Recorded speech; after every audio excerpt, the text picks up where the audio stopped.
early on in the drafting process, what they said is that they wanted to have a text that was consensual, right? What that means is that they wanted a text that almost everyone agreed to. You can't have everyone agreeing to a text, right? You'll never reach 100%, but you can reach 80%, something like that, other people are in favor of a text. 80%, something like that, a general figure, okay? And they were saying, to me and openly, they were saying that we would not consider it a victory if we didn't achieve a large mandate for the Constitution, okay? They really wanted early on to have everyone agree with the text, apart from maybe the extreme right wing and the extreme left wing, okay?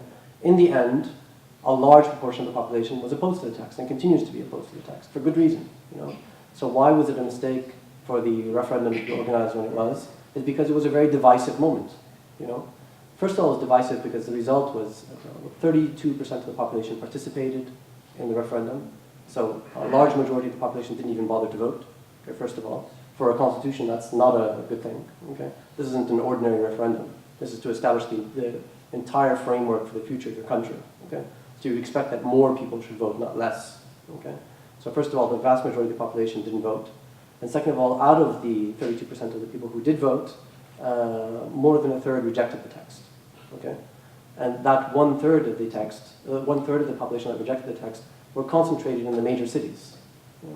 So first of all, it established a fault line between those people who agreed with the text and those people who did not. Okay. Then it established another fault line between the city and the countryside. It's very, very divisive, very negative.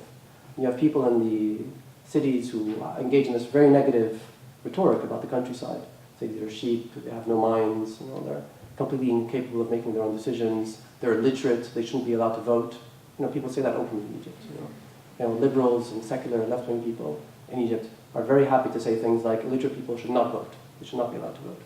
They also say things like people in large cities are more well-educated, so a vote in a city should count more than a vote in the countryside.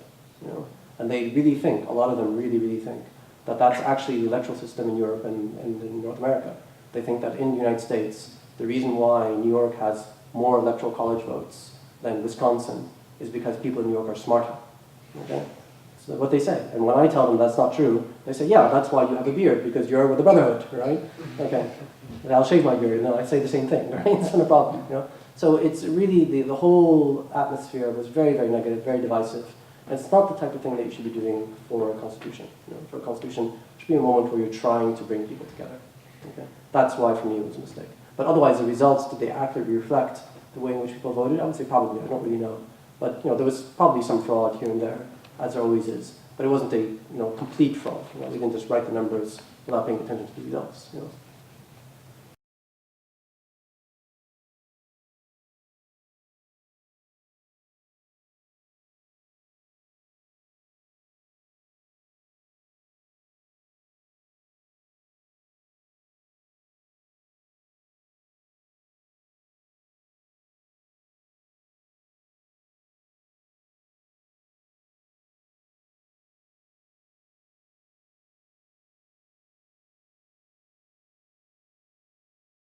So what I can start by saying is that by tradition, Arab constitutions have been theoretically very generous in the rights that they provide, theoretically. Okay? What they do, Arab constitutions always have very long sections on fundamental rights, and includes all sorts of things. So there's, they also include all the three generations of rights. I don't know how many of you are familiar with this, but the generation of fundamental rights, like things like expression, political rights, whatever. Then second generation of socioeconomic rights, and a third generation of things like environment and stuff like that. Okay, so Arab constitutions have all of those, and the new constitution is the same. It includes all of those rights. Okay, however, the way in which they're phrased often takes away from the meaning of those rights. Okay, so this is something that's referred to as a clawback clause. I don't know if any of you are familiar with the concept, but a clawback clause is where you give a right in a single sentence, and within that same sentence, the second part of the sentence, you take the right away. Okay. The way in which you do that is you can say something like, the Egyptian people have freedom of expression to the extent that this is allowed by law. And what that means is that you have no freedom of expression if the public doesn't want to give it to you. Okay? Or you say things like, there shall be the right to vote, and this shall be organized by law, that type of thing. So you have lots of provisions like that all over the Arab region, from Morocco all the way to Iraq, The concern in Egypt from early on in the process last year was to try to prevent that from occurring. We were not entirely successful. Okay? One of the mechanisms that you use to prevent clawback clauses is, first of all, by changing the wording itself, right? And second of all, by putting in what's referred to as a limitations clause. Okay? A limitations clause is a general provision where you indicate that any legislation that's passed that seeks to organize how a right is exercised cannot take away from what's referred to as the essential meaning of the right. Right? So if, for example, a constitution provides for freedom of assembly, okay, or the right to strike, obviously there's going to be legislation that will organize that right. Okay? But if the legislation is so restrictive that it prevents any type of assembly, then you've taken away from its essential meaning. Okay? So lots of modern constitutions, Germany, South Africa, Kenya, Ecuador, have limitations clauses to prevent legislation from taking away from the essential meaning. So in Egypt, we argued the same. Everyone argued the same. They said we should have a limitations clause in Egypt. Okay? And the Egyptians said fine, and then they drafted their own version of the limitations clause. So what it actually says is it says that no legislation can take away from the essential meaning of the right, but no legislation can be interpreted and can take away from Section 2 of Chapter 1. What does Section 2 of Chapter 1 say? It has all these references to morality, right? And family structures, right? So now legislation must also conform to this very conservative vision of society, okay? That's the general framework. It's not very positive, okay?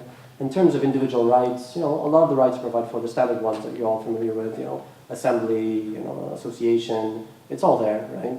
But the way in which they're drafted is just not very satisfactory. And I'll give you a very specific example, which is freedom of expression, okay? So normally in a modern constitution, in all modern constitutions nowadays, and when I say modern, I mean drafted recently. So, the U.S. Constitution could be modern in the sense that it provides for a very modern understanding of rights, but the text itself is very old, right? So you shouldn't take that text and copy and paste it somewhere else. That wouldn't work, okay? But in a country like South Africa or in Ecuador or other places, the way in which a freedom of expression clause would be drafted usually is that you would have a clear definition of what freedom of expression actually means, like the freedom to express your opinion, what you can believe in, what forms you can use in order to express yourself, so including in print media, on television. Nowadays you would include also on the internet, right? So you would put those things in the Constitution. Then you would also indicate what general limitations can be made against that right. So for example, the United States provision on freedom of expression, this says that there shall be all complete freedom of expression, and Congress shall not do anything to limit that expression. But we know that that's not true because you can't engage in defamation, right? I can't just make up facts about you or anyone else in the United States, right? I can't just start saying that you're corrupt if there's no evidence to back that up. That constitutes defamation.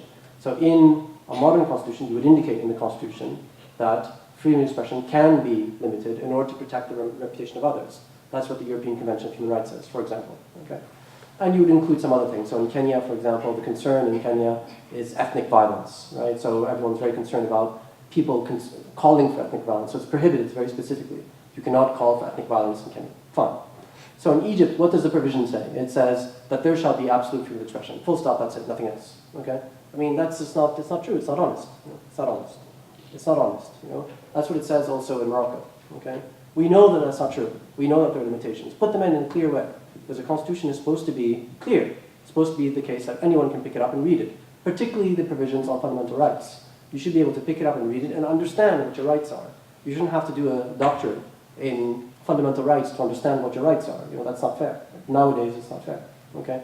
So when you dig through the text, you read all sorts of different provisions, you can see that there are limitations, okay, to freedom of expression. Some of them are reasonable and some of them are not, okay? But they're not included in a single provision, so you actually have to study the text for weeks to understand it, okay? And once again, that's just not fair, because people, for me, I'm still reading the text, and I'm still understanding different things about it, and this is what I do for a job. I'm paid to do this, okay? If you're a dentist and you have family problems and economic problems at home or whatever, obviously you're not going to be able to spend 6 months studying the Egyptian Constitution to understand what the limitations are to your rights.